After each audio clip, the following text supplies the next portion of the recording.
Bismillahirrahmanirrahim. Assalamualaikum warahmatullahi wabarakatuh. Alhamdulillahi rabbil alamin. Wassalatu wassalamu ala nabiyyil mursalin Sayyidina wa maulana Muhammadin wa ala alihi tayyibin wa ashabihi al-ghuril mayamin wa man tabi'ahum bi ihsanin ila yaumiddin. Ashhadu an la ilaha illallah wahdahu la syarika lah ولي الصالحين وخالق الخلق أجمعين وأشهد أن محمدا عبده ورسوله النبي الأمين يقول تبارك وتعالى يا أيها الذين آمنوا اتقوا الله حق تقاته ولا تموتن إلا وأنتم مسلمون اللهم علمنا ما ينفعنا وانفعنا بما علمتنا وزدنا علما يا عليم أما بعد فإن أصدق الحديث كتاب الله وخير الهدي هدي محمد صلى الله عليه وسلم وشر الأمور محدثاتها وكل محدثة بدعة وكل بدعة ضلالة وكل ضلالة في النار معاشر الحاضرين والحاضرات المشاهدين والمشاهدات rahimanillahu wa iyyakum.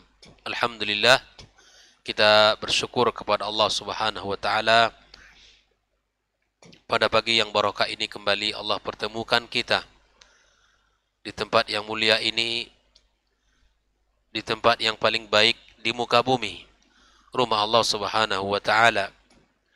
Mudah-mudahan duduknya kita di majelis ilmu ini memberikan kepada kita kebaikan dan mendatangkan banyak rahmat Allah Subhanahu wa taala serta menghadirkan ketenangan dalam jiwa kita dan mendapatkan pujian dari Allah tabaraka wa taala.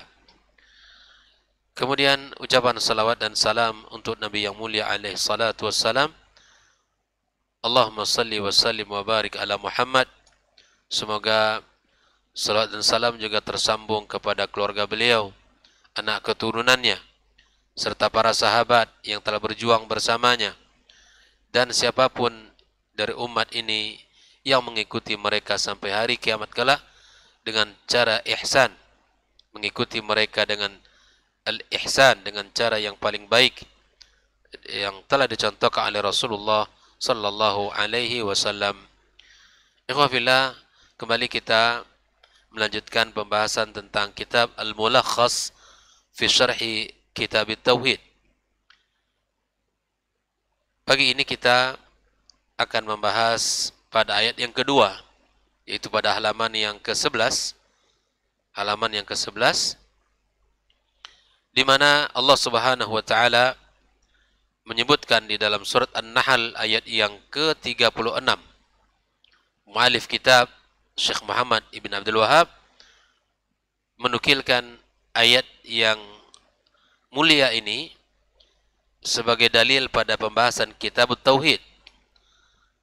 Wa qawlihi tabaraka wa ta'ala, wa laqad ba'athna fi kulli ummatin rasulah an i'budu allaha wajtanibu at-taghut. Dan sungguh telah kami utus pada setiap umat seorang rasul yang menyerukan agarlah beribadah kepada Allah Subhanahu wa taala dan menjauhi at-taghut. Inilah seruan dari para nabi dan rasul. Setiap yang diutus oleh nabi, setiap yang diutus oleh Allah Subhanahu wa taala pada setiap umat seorang rasul, maka seruan mereka adalah untuk mengajak umatnya beribadah kepada Allah Subhanahu wa taala semata dan menjauhkan at-taghut. Lalu kemudian Syekh Shalih Fauzan menjelaskan ayat di dalam pembahasan kita ini. Yang pertama, makna ba'athna ay arsalna. Ba'athna ay arsalna, kami utus. Kullu ummah atau kulli ummah Maknanya adalah kullu ta'ifatin wa qarnin wa jaili minan nas. Setiap kelompok, setiap generasi, setiap abad dari golongan manusia. Pada setiap perjalanan hidup manusia ini ada rasul yang diutus Allah. Rasulan artinya ar-rasul man uhiya ilaihi bisyara'. Itu orang yang diberikan kepadanya wahyu dengan membawa syariat, wa umira bitablighihi, dan diperintahkan untuk menyampaikannya. Makna kata u'budullah ay afraduhu bil ibadah, di mana esakan Allah dalam ibadah kita kepadanya. Wajtanibu ay bimana utruku wa fariku, tinggalkan, jauhkan, pisahkan. Apa yang harus ditinggalkan? At-taghut. At-taghut mustaqun minat tughyan. Kata taghut diambil daripada at-tughyan. Apa itu tughyan? Mujawazatul had, yaitu kondisi yang melampaui batas. Fakullu ma'ubida min dunillah, setiap sesembahan selain Allah, wa waradin bil ibadah, maka dia ridha dan dia menerima dia itu untuk disembah, fahuwa at-taghut. Jadi taghut ikhwafillah adalah seluruh sembahan selain Allah, baik itu berupa pohon, berupa batu, berupa patung, manusia, apa saja, bahkan hewan. Karena di sebagian agama di dunia ini mereka menyembah hewan. Waliyadzubillah. Maka apapun yang disembah selain Allah itu namanya at-taghut. Ya.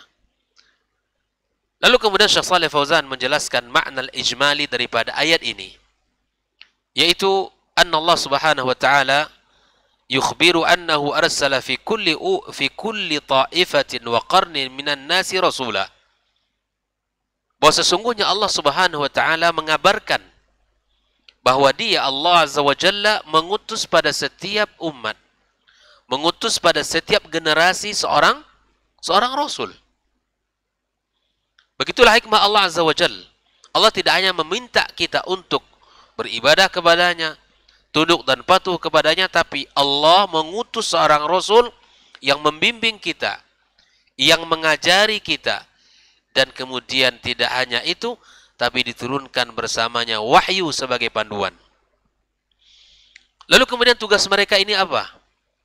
Tugas mereka ini telah dijelaskan Allah Azza wa Jalla, yad'uuhum ila ibadatillahi wahdah, yaitu menyeru mereka, mengajak mereka, umatnya untuk beribadah kepada Allah semata. Ini tugasnya para nabi dan rasul. Wa tarki ibadati ma siwah, dan meninggalkan seluruh ibadah selain Allah Azza wa Jalla. Tujuan kita untuk mengajak, tujuan mereka mengajak umatnya untuk mentaati Allah, mengesahkan Allah, dan meninggalkan seluruh sembahan selain Allah. Falam yazal yursilur rusula ilan nas, dan Allah senantiasa mengutus seorang rasul kepada manusia, bidzalika mundu hadatsa syirku fi bani Adam fi ahdi Nuhi ila an khatamahum bi Muhammad sallallahu alaihi wasallam.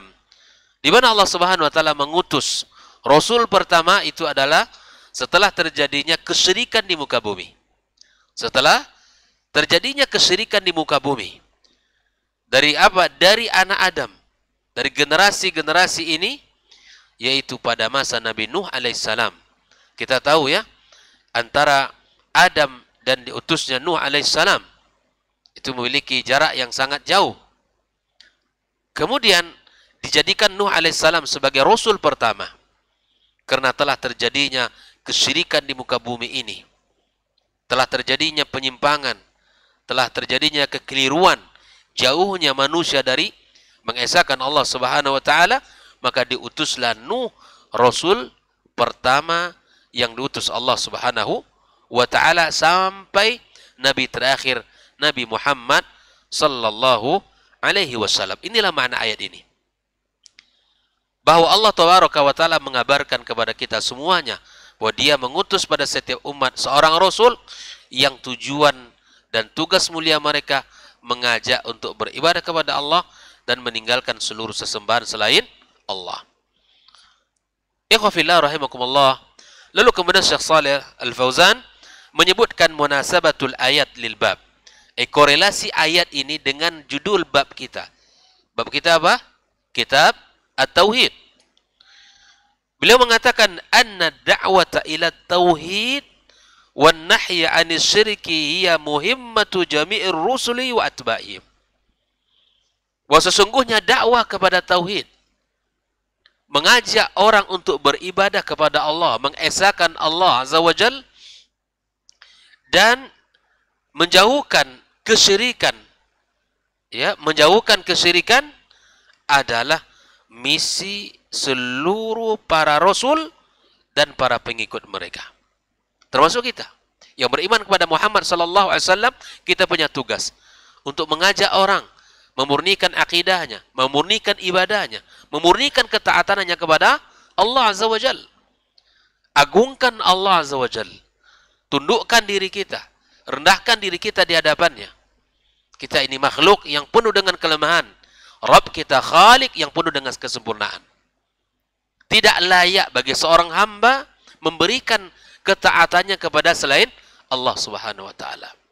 Karena Allah yang menghidupkan kita, Allah yang mencukupkan kita, Allah yang memberi kita makan, Allah yang menyempurnakan penciptaan kita, dan Allah yang menjamin kehidupan kita. Layakkah seorang memberikan ketaatannya selain kepada Allah? Tentu tidak layak. Sebagaimana seorang hamba yang berada dalam naungan seorang tuan, diberikan tempat, diberikan kebutuhan, diberikan seluruh yang menjadi keperluannya dicukupkan, lalu kemudian dia mengabdi kepada tuan yang lain. Pantaskah seorang hamba ini melakukan hal demikian? Tentu jawabannya tidak. Itu manusia kepada manusia, apalagi kita kepada Khalik yang sungguh sempurna, Allah Azza wa Jal, yang maha Rahman dan Rahim, yang maha segala-galanya. Maka tidak pantas bagi setiap orang yang beriman kepada Allah untuk memberikan ibadahnya kepada selain Allah Subhanahu wa taala. Maka mengajak kepada tauhid dan larangan kepada kesyirikan adalah tugas utamanya para rasul dan para pengikutnya, sallallahu alaihi wasallam. Ikhwafillah. Kemudian Syekh Shalih Al-Fauzan memberikan sebuah kesimpulan faedah dari ayat yang barusan kita baca, yaitu ma yustafadu minal ayat, apa yang bisa kita ambil faedah dari ayat yang barusan kita sampaikan. Yang pertama, annal hikmata min irsalir rusuli hiya da'watu ila tauhidi wan nahyu anis syirki. Bahwa sesungguhnya hikmah diutusnya para rasul oleh Allah Subhanahu wa taala adalah ad-da'watu ila tauhid. Dakwah mengajak kepada tauhid, menyerukan tauhid, dan larangan dari kesyirikan. Ini yang pertama. Ini yang pertama. Hikmah diutusnya seorang rasul adalah mengajak manusia kepada tauhid. Yang kedua, anna dinal anbiya'i wahid. Sesungguhnya agamanya para nabi itu satu. Agamanya para nabi satu. Walaupun orangnya berbeda, masanya berbeda, umatnya berbeda, tapi apa yang mereka serukan adalah satu. Wa huwa ikhlasul ibadati lillahi wahdah. Mengikhlaskan ibadah hanya kepada Allah. Wa tarkis syirki wa ikhtalafat syara'i'uhum, dan meninggalkan seluruh kesyirikan meskipun berbeda-beda syariat yang mereka bawa. Artinya bahwa salat, mereka membawa perintah salat, tapi bentuk dan pelaksanaan ibadah salat Nabi Muhammad alaihissalatu wassalam dengan Nabi sebelumnya berbeda. Begitu juga dengan puasa. Misalnya, puasa di umat Islam diwajibkan Allah 1 bulan, selama 1 bulan penuh di bulan Ramadan, dan umat-umat sebelumnya pun Allah wajibkan berpuasa, tapi bentuknya dan jumlah harinya berbeda. Sebagaimana Allah telah katakan di dalam ayat Siyam, ya ayyuhalladzina amanu kutiba alaikumus siyam kama kutiba alal ladzina min qablikum la'allakum tattaqun. Allah wajibkan berpuasa kepada orang-orang beriman sebagaimana Allah wajibkan kepada umat sebelum itu. Dan begitu seterusnya. Ya. Walaupun syariatnya berbeda, tapi tujuan mereka adalah mengajak, menyerukan agar kita semua mengikhlaskan ibadahnya kepada Allah Tabaraka wa Ta'ala. Yang ketiga, ikhwafillah, anna risalata ammat kullal umam. Bahwa sesungguhnya ar-risalah, kerasulan, ammat kullal umam, mencakup seluruh umat. Ya, mencakup seluruh umat. Wa qamatil hujjatu ala kullil ibad, dan telah hadir, telah tegak hujjah bagi setiap hamba. Dalam bab ini Muhammad sallallahu alaihi wasallam diutus untuk seluruh umat. Makanya Nabi mengatakan, ya, walaupun ada syariat sebelum Nabi Muhammad seperti agama as-samawi, al-Yahudi dan Nasrani, ya, yang mereka diutus pada mereka seorang rasul, Nabi Isa dan Nabi Musa alaihissalam. Tapi apakah berlaku agama Yahudi dan Nasrani hari ini? Tidak. Inilah maksudnya bahwa risalah yang dibawa oleh Nabi Muhammad sallallahu alaihi wasallam mencakup seluruh umat. Makanya Nabi mengatakan, "Ma min Yahudiyyin wala Nasraniyyin", tidaklah seseorang dari Yahudi dan Nasrani yasma'u bi, mendengarkan tentang risalah, tentang tauhid, agama yang dibawa oleh Muhammad sallallahu alaihi wasallam, la yu'min, dan dia tidak beriman, wa huwa min ahlin nar, maka dia masuk neraka. Orang Yahudi, orang Nasrani hari ini, mereka tidak beriman kepada Muhammad sallallahu alaihi wasallam, mereka min ahlin nar. Dari mana kita tahu? Dari hadis Nabi sallallahu alaihi wasallam. Ini tidak benar kalau agama Yahudi dan Nasrani berlaku sampai hari kiamat dan mereka termasuk orang-orang yang akan dimasukkan Allah ke dalam surganya. Nah, ketika Islam datang, maka seluruh agama sebelum Islam itu mansukh, terhapus di muka bumi ini. Yang berlaku apa? Hanya Islam, inna dina indallahil Islam. Tidak ada lagi ungkapan yang mengatakan semua agama ini sama. Tujuannya satu, yaitu Allah, ya, walaupun nama agama dan syariatnya berbeda. Sejak datangnya Islam, maka seluruh agama selain Islam agama batil. Agama yang batil. Itu akidah Ahlussunnah wal Jamaah.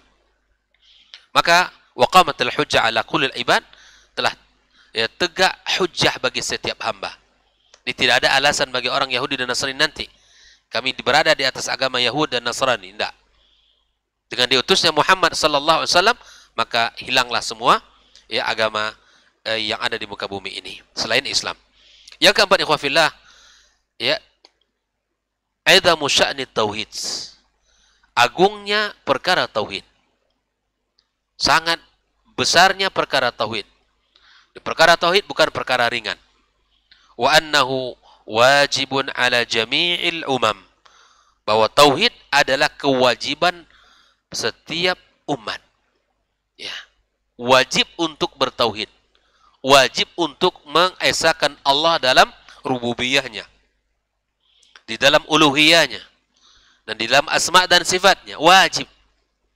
Siapapun dari umat ini, maka wajib untuk membersihkan tauhidnya. Ya, membersihkan tauhidnya. Karena tauhid adalah jalan keselamatan, kunci keselamatan kita. Ya, bahwa tauhid adalah kunci keselamatan kita. Dan ketahuilah ikhwafillah, bahwa orang yang benar tauhidnya adalah orang yang kokoh dalam kehidupannya. Orang yang benar tauhidnya, dia tidak akan takut kepada siapapun. Meskipun terkadang nyawa harus melayang. Tapi kalau tauhid yang terganggu, maka dia tidak akan rela. Walaupun nyawa harus melayang. Lihatlah para sahabat yang mulia, para tabi'in dan siapapun dari generasi umat ini yang telah mendahului kita, mereka orang-orang yang kokoh dalam tauhid dan mereka teguh di atas agama Allah Subhanahu wa taala. Meskipun mereka dipenjara, meskipun mereka disiksa, meskipun mereka disakiti, ya, dibuang dari negeri mereka, dia tetap kokoh di atas tauhidnya. Dia tidak peduli. Yang menjadi hal yang terpenting dalam hidupnya adalah Allah Subhanahu wa taala. Yang paling besar adalah Allah Azza wa Jalla. Tidak ada yang lain. Makanya ketika orang-orang tauhidnya bersih, benar, maka dia akan bisa berjalan dengan tegak dan lurus, kokoh, ya, walaupun badai ya datang menyambarnya. Dia tetap bisa ya berada di atas agama Allah Subhanahu wa taala yang lurus ini. Ya fillah, yang kelima, fil ayati ma fi la ilaha illallah min an-nafi wal itsbat. Di dalam ayat itu ya terdapat la ilaha illallah. Ya, ini artinya la ilaha illallah ada dua hal. Yang pertama, la ilaha ini nafi. An-nafi ini meniadakan. Apa kita tiadakan? Kita tiadakan seluruh ilah. Lalu kemudian illallah. Kemudian ini yang kedua adalah syaratnya al-itsbat. Kita tetapkan yang disembah hanyalah Allah Subhanahu wa taala. Maka di dalam la ilaha illallah itu ada dua rukun. Yang pertama adalah an-nafi, yang kedua adalah itsbat.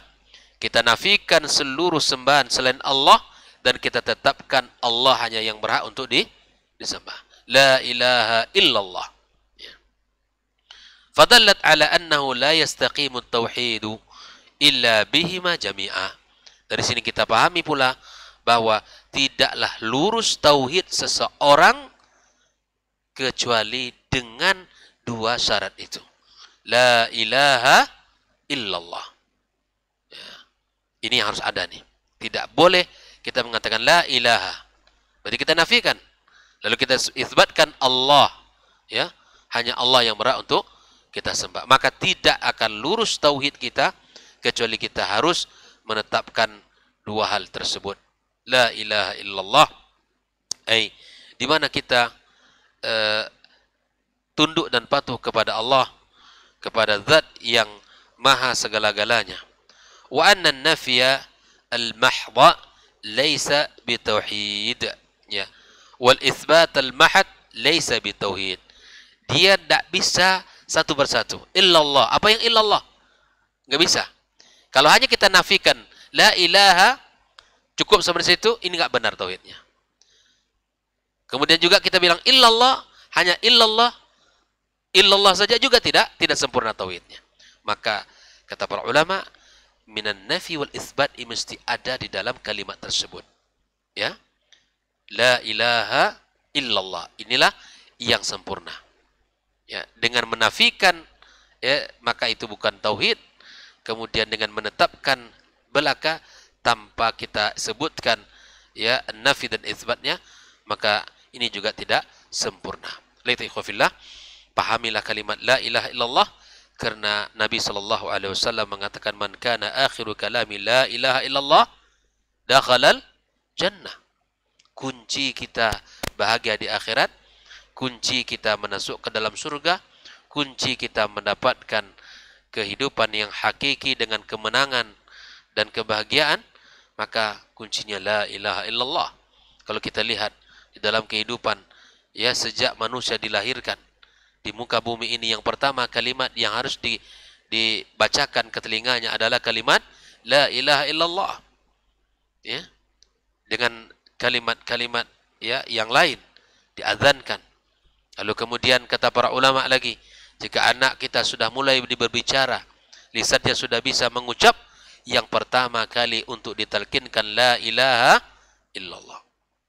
Bukan bapak ibunya, bukan babanya, bukan abinya, bukan nama uminya, bukan nama bundanya. Ya bukan. Yang pertama kali yang harus ditalkinkan kepada anak kita apa? La ilaha illallah. Dengannya kita hidup. Dengan kalimat ini kita hidup. Dan insyaallah dengan kalimat ini pula kita meninggal. Maka ikhwafillah, berbahagialah orang-orang yang hidup di atas kalimat tauhid ini, di atas kalimat yang mulia ini. Dan kita berharap hari ini kita sering mengucapkan la ilaha illallah. Dan kita berharap kalimat itu pun menjadi kalimat terakhir kita di dunia ini insyaallah. Ihwafillah, inilah 5 kesimpulan yang telah disebutkan oleh Syekh Shalih Al-Fauzan pada ayat walaqad ba'atsna fi kulli ummatin rasula an i'budullaha wajtanibut taghut. Bahwa telah Allah utus ya pada setiap umat seorang rasul agar kita semuanya ya menyuruh beribadah kepada Allah, taat kepada Allah, dan kita meninggalkan seluruh at-taghut di muka bumi ini. Ya, ikhwafillah, Allah adalah zat yang disembah dan taghut zat yang mesti kita tinggalkan. Apapun sembahan selain Allah itu adalah taghut dengan segala bentuk dan jenis serta rupanya. Ya, itu adalah taghut. Di taghut itu bukan hanya berhala ya, tapi taghut seluruh sembahan selain Allah, apapun jenis dan rupanya ataupun namanya dan sebutannya, maka itu adalah taghut yang mesti kita tinggalkan dalam kehidupan kita. Wallahu taala alam. Semoga Allah Subhanahu wa taala memberikan kepada kita pemahaman yang benar dan semangat untuk mengamalkan ilmu kita, dan semoga kita dijaga oleh Allah dari kesyirikan-kesyirikan serta penyimpangan-penyimpangan akidah, dan kita tegak di atas tauhid yang benar, dan di atas pemahaman yang benar, dan di atas ilmu yang benar, dan di atas amalan yang benar. Karena ilmu yang benar akan melahirkan amal yang benar. Kalau amalan sudah benar ditambah dengan keikhlasan di hati, insya Allah itu menjadi ibadah, amalan yang diterima di sisi Allah Subhanahu wa taala. Wa sallallahu ala nabiyyina Muhammadin wa sallam. Wa subhanakallahumma bihamdika asyhadu an la ilaha illa anta astaghfiruka wa natubu ilaik. Wassalamu alaikum warahmatullahi wabarakatuh.